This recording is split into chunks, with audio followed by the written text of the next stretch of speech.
If we look at the New Age movement, for instance, which is another kind of trap in all this, where people might end up actually.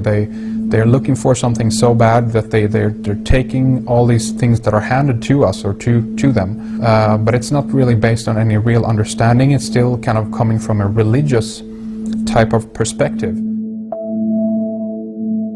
People are genuinely seeking something new. They're genuinely seeking a new type of spirituality, or to better themselves, or to change something. But this is being hijacked, and what they actually do is that they lead you into another type of group mentality or a new age religion, whatever it is, and people still are not able to kind of really break free from that and follow their own journey or their own path, which I think is very important in all of this.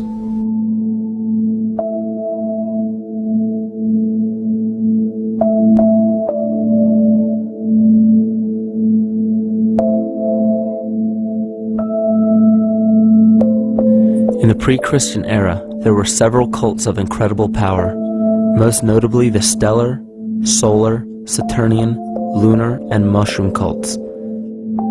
It is simple to see that worshippers of the lunar goddess comprised of the lunar cult. The worship of sun gods were indicative of the solar cults. The Saturnian cult, which consisted of Phoenicians and Canaanites, worshipped El or Eli. The biblical exodus of the Hebrews from Egypt showed that they entered Canaan and merged the lunar cult of Isis, the solar cult of Ra, and the Saturnian cult of El to form Isis, Ra, El, Israel. The old Israelitish cult and mythology, the Yahweh worship, the patriarchal legends, the sojourn in Egypt, and so on, are rooted in the religion of the sacred fungus, developed from the underlying fertility philosophy of the ancient Near East. The Jewish mitre, Muslim turbans, and military berets are derivations of the symbol of the mushroom cult. One of the first and most prominent, however, was the stellar cult, and a number of these ancient cults were created for shamanic purposes and earthly stewardship, yet some were taken over with different intentions. Just as you would imagine in any establishment of power, smaller cults formed within the main cults to worship individual deities. The cult of Mithras and the cult of Dionysus are two examples.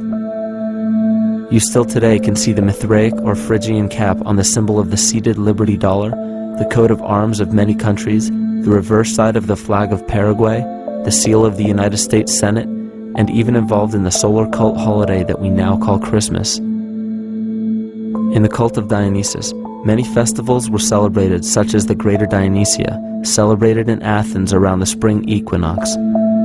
The foremost event in this festival was the Thymelic contest, in which poets, musicians, and entertainers performed in an open-air theater.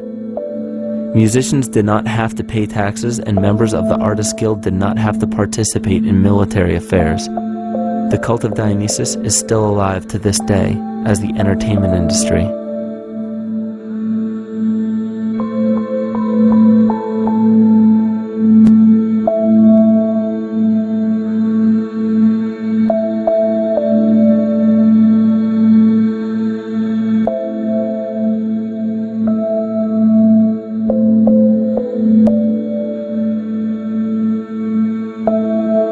These cults still exist in many important positions of power throughout the entire civilized world.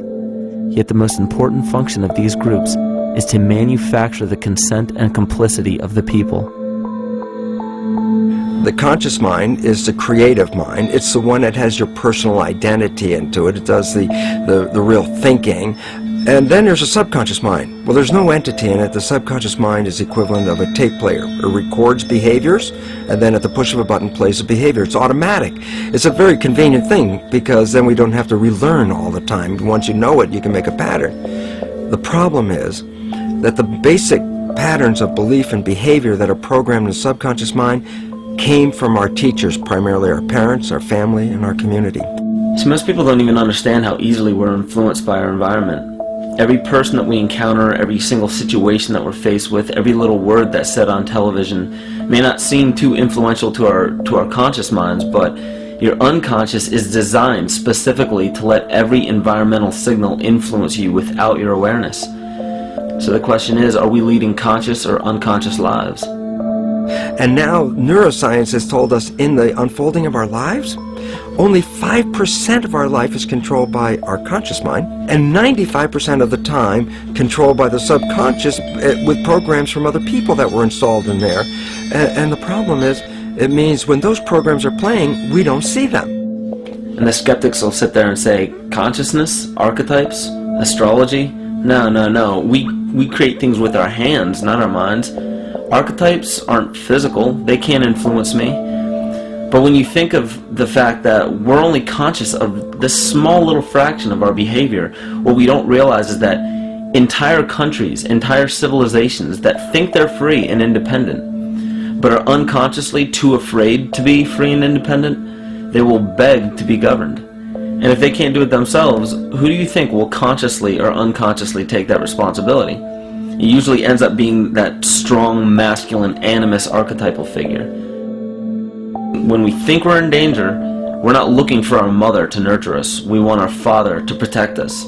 And right on cue with the age of fear, this age of catastrophe, the age of this parasite, we see masculine domination.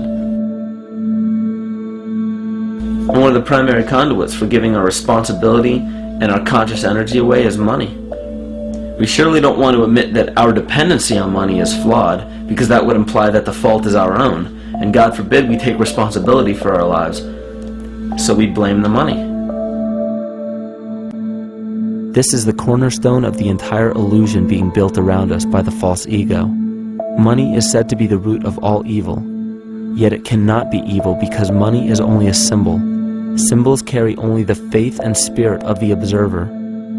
This means that the symbol of paper money evokes and surfaces the evil intentions and inherent flaw of our false ego. Money only exists because we agree to accept it as valuable. And to further illustrate our incapacity for freedom, we've given the control of our faith-based money to a private corporation instead of the federal government. There is no law stating that we have to use Federal Reserve notes as currency. We choose to because we fear the alternative: independence.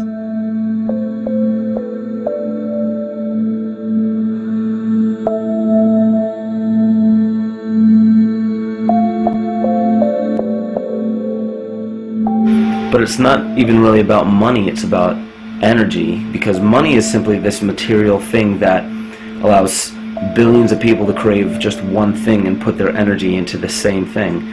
It's not the plasma TV or the house or the lifestyle or the job or the significant other or the status that we're really after, because we know that we're empty.